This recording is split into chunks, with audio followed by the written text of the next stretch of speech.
Bonsoir à tous les amis, en tout cas ça va super. Aujourd'hui on se retrouve à Prague pour une vidéo exceptionnelle. Je suis en vacances en solo, tête sous l'eau. Aujourd'hui l'objectif, on va visiter un petit peu la ville ensemble. Moi j'ai déjà commencé à visiter quelques petites bricoles de mon côté. Solo tête sous l'eau, vous l'avez chez vous ou pas? On va visiter surtout les œuvres de David Černý. Solo tête sous l'eau, c'est Black M, qui est un artiste sculpteur tchèque qui a réalisé beaucoup d'œuvres en ville plutôt sympa, donc on va les regarder ça ensemble. Le chanteur de rap. On voit derrière leurs écrans qui sont un petit peu en train de suffoquer, en train de s'hyperventiler, vous inquiétez pas, vous n'êtes pas trompé de chaîne YouTube.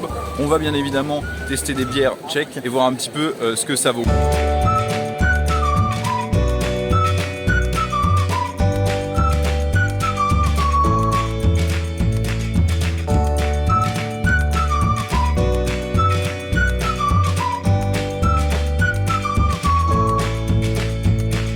Pour la première bière, j'ai choisi une espèce de contrefaçon d'Heineken qui s'appelle Excellente. Il y a le même code couleur, le même dégaine de packaging, sauf le degré, vous avez vu, c'est 11.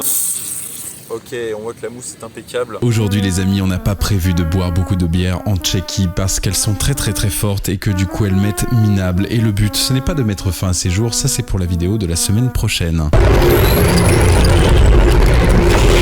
En vrai du coup elle est pas dégueu en fait cette bière, elle est vraiment pas mal. Mais juste en connaissance de cause, de savoir qu'elle est très géchard, ça fait un peu flipper. Mais sinon elle est bien en vrai. Moi je recommande la contrefaçon d'Heineken vraiment.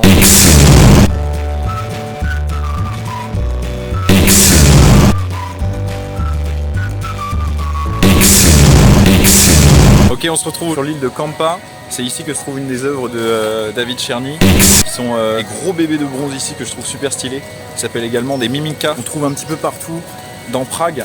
Là on les voit ici vraiment très proches de nous. Il y a des gens qui ont dessiné des petits yeux dessus. Mais ici là on en a un qui est tout à fait normal qu'on voit ici. Je les trouve super stylés parce que du coup c'est des bébés qui n'ont pas de visage. Donc il y a une ambiance un petit peu chelou, un peu Silent Hill. Je sais pas, en fait je connais pas Silent Hill.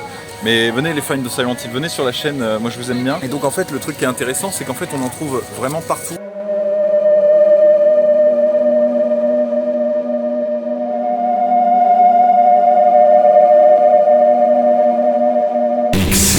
Ok les amis, on va tester la deuxième bière qui est une Radegast. Ça a l'air d'être une blonde plutôt normale. Alors après je sais pas vraiment ce qui est représenté sur, sur la canette. Pour moi on dirait un espèce de bail aztèque. On va goûter ça. Ah c'est pas bon. C'est vraiment pas bon. Celle-ci genre elle a vraiment le goût de la ruelle en fait. Je trouve que c'est vraiment le caniveau, le niveau moins 12. En termes de goût, il y a toujours ce truc de on ne sait pas si c'est fortement alcoolisé ou pas, puisque toutes les bières tchèques elles ont cette faculté de on ne sent pas l'alcool, et donc elles sont hyper traîtres toutes autant qu'elles sont. Qu'elles soient fortes en alcool ou non, on ne sent quasiment rien. Celle-ci, on sent la débauche finalement, le caniveau, la vie de tolard, mais c'est vraiment pas bon. Je pense pas que je vais la terminer parce qu'elle a vraiment un goût de pied, et bah, j'aime beaucoup ça en fait. Délicieux.